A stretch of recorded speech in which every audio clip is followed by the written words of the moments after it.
Assalamualaikum warahmatullahi wabarakatuh. Selamat pagi teman-teman. Apa kabar semuanya hari ini?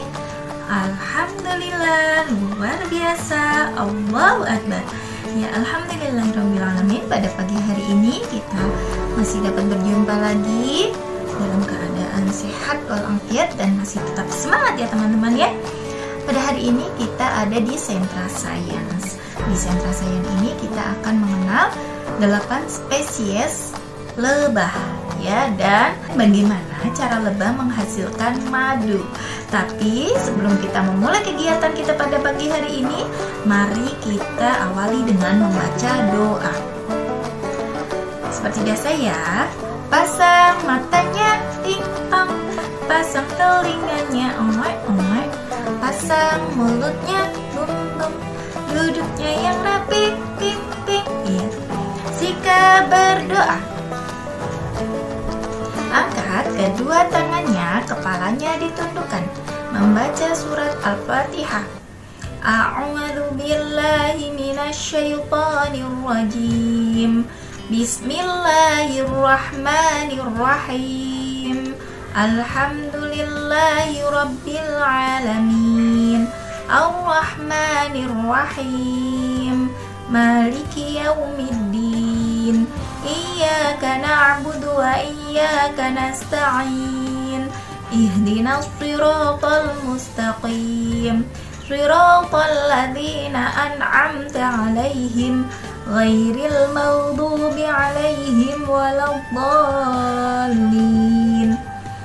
Rabbi zidni ilma warzuqni fahma. Ya Allah, tambahkanlah ilmuku dan berikanlah aku pemahaman yang baik.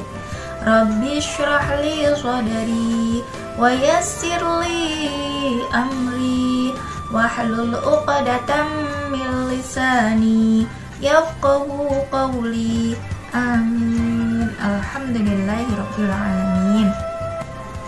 Baik teman-teman, selanjutnya kita akan murojaah surat Al-Ma'un ayat 1-3. Kemarin kita sudah membaca surat Al-Ma'un 1-2.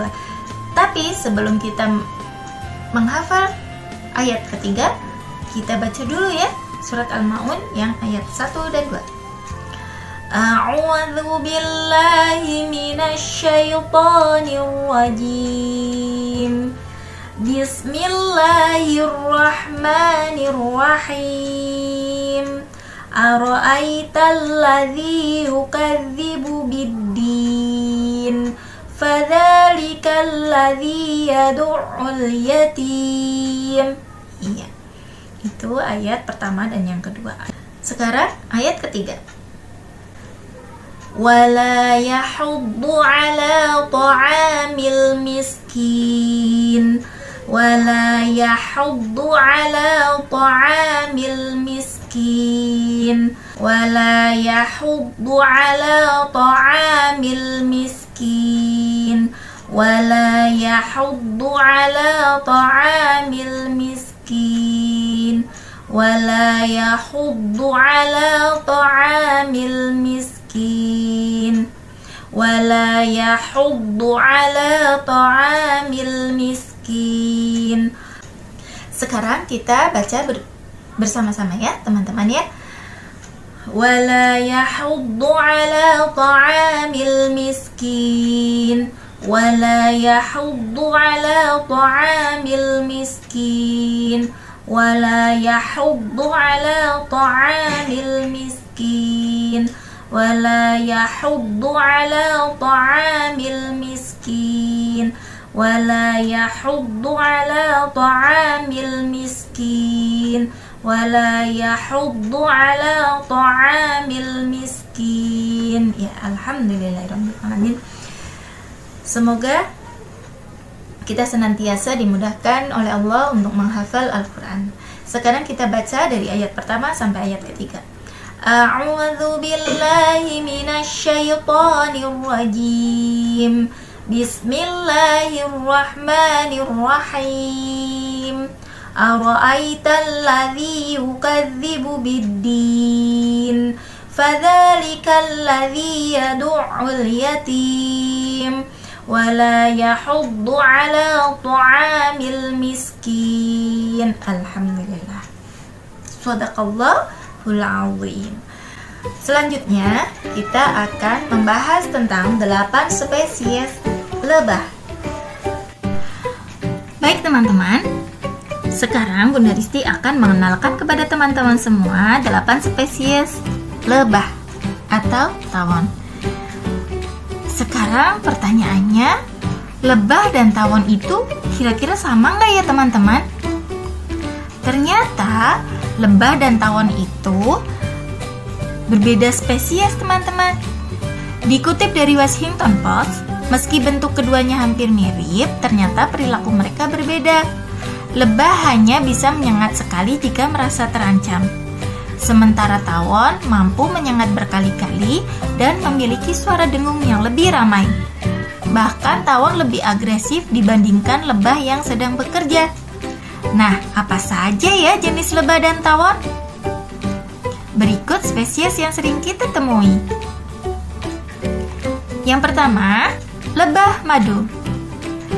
Lebah ini memiliki ukuran sedang dengan warna coklat keemasan di bagian perut dan pita yang mencolok. Yang kedua, kumbang.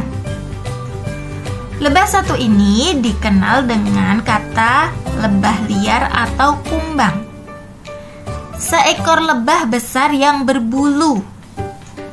Sebagian tubuhnya berwarna hitam dengan garis warna cerah dan khas pada dada dan perut. Lebah ini termasuk yang menyengat, namun bisa jinak saat bekerja. Tugasnya adalah mengumpulkan nektar dan serbuk sari pada tanaman. Yang ketiga, lebah kayu. Lebah kayu adalah lebah hitam besar namun mulus, tidak memiliki bulu. Lebah jantan pada lebah kayu tidak menyengat, tetapi akan mengganggu jika ada orang yang mendekat wilayahnya. Biasanya mengganggu dengan terbang di sekitar orang tersebut. Lebah kayu betina yang bisa menyengat tetapi tidak agresif, sebagai bentuk perlawanan kepada orang atau hewan lain yang mengganggu. Jadi, lebah kayu ini kalau yang jantan itu tidak menyengat teman-teman, hanya mengganggu saja. Tapi kalau yang betina itu menyengat apabila dia merasa terganggu. Selanjutnya, yang keempat, jenis lebah sweet bees. Sweet bee merupakan lebah kecil dan gesit, tidak berbahaya bagi manusia. Untuk warna, lebah ini cukup bervariatif teman-teman, mulai dari abu-abu hingga hijau metalik. Ya, bentuknya seperti ini. Teman-teman pernah melihat? Yang kelima, yellow jacket atau si jaket kuning, merupakan salah satu tawon yang mampu menyengat berkali-kali. Takut. Sebagian dari mereka membangun sarang di langit-langit, namun ada juga yang membangun rumah di tanah. Tawon ini merupakan koloni yang agresif dan pemarah. Maka teman-teman harus hati-hati ya ketika melihat tawon ini. Yang keenam, tawon kertas. Bertubuh ramping dan perut panjang. Tawon kertas atau paper webs lebih berbahaya dibandingkan tawon jaket kuning. Mereka membentuk sarang seperti terbuat dari kertas, biasanya di bawah atap atau langit-langit bangunan. Cicada killers. Habitat tawon ini berada di tanah dan jumlahnya bisa bertambah banyak. Memiliki perut hitam dengan bintik-bintik kuning dan warna oranye di sayap. Yang kedelapan, tawon. Tawon paling besar dan menakutkan. Ada 2 spesies, yaitu tawon Eropa dengan warna hitam dan kuning, memiliki bentuk seperti yellow jacket dan membuat sarang seperti tawon kertas. Spesies lainnya berbentuk seperti yellow jacket dengan ukuran yang lebih besar. memiliki perut berwarna hitam dan tanda putih menonjol di bagian kepala. Kedua spesies tersebut berbisa dan berbahaya jika sarangnya diganggu. Oke teman-teman, itu tadi penjelasan tentang 8 spesies lebah. Ternyata lebah dan tawon itu berbeda spesies ya teman-teman. Dan sekarang selanjutnya kita akan membahas tentang bagaimana cara lebah menghasilkan madu. Kita lihat video berikut ini. Baik teman-teman, mari kita lanjutkan lagi pembahasan kita pada hari ini. Tahukah kamu cara lebah menghasilkan madu? Siapa yang gak suka manisnya madu? Pasti semua suka ya. Jadi seperti yang dijelaskan sebelumnya di surat An-Nahl ayat 69 bahwa madu itu berasal dari lebah. Lebah mampu mengubah nektar yang didapatkan dari berbagai bunga menjadi madu. Sebelum kita membahas tentang bagaimana proses lebah menghasilkan madu, jangan lupa subscribe supaya Bunda lebih semangat lagi membagikan informasi kepada teman-teman semua. Sekarang langsung saja mari kita bahas bagaimana cara lebah membuat madu. Jadi, ada beberapa lebah yang ditugaskan untuk membawa nektar dari bunga-bunga. Lebah tersebut biasa disebut dengan lebah pekerja. Lebah tersebut memiliki kantong yang dapat menyimpan nektar. Setelah nektarnya penuh, lebah-lebah tersebut kembali ke sarangnya. Yang di dalam sarangnya itu terdapat beberapa lebah yang menunggu. Lebah yang menunggu biasa disebut lebah rumahan.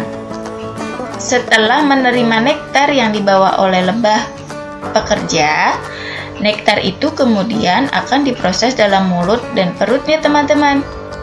Di dalam perut dan mulutnya lebah rumahan itu mengandung enzim-enzim tertentu. Enzim-enzim itu berguna untuk memecahkan nektar menjadi gula yang berbentuk disakarida menjadi monosakarida, sehingga bentuknya jadi lebih sederhana. Hasil dari pengelolaan nektar ini kemudian diletakkan oleh lebah pada sarangnya. Pada awalnya nektar berbentuk cair, tetapi setelah melalui beberapa proses, kadar airnya turun. Akibatnya, air akan berwujud menjadi kental.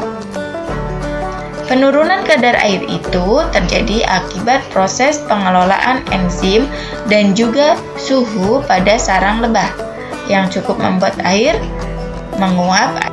Akhirnya, nektar yang bentuk gulanya sudah disederhanakan dan bentuknya kental inilah yang disebut madu. Nah, itulah proses bagaimana lebah mengelola madunya. Semoga informasi ini bermanfaat ya teman-teman. Semoga teman-teman paham ya dari apa yang kita lihat tadi dan dari apa yang Bunda Risti sampaikan. Demikian dari Bunda Risti. Kita tutup kegiatan pada hari ini dengan membaca hamdalah. Alhamdulillahirabbil alamin. Wassalamualaikum warahmatullahi wabarakatuh.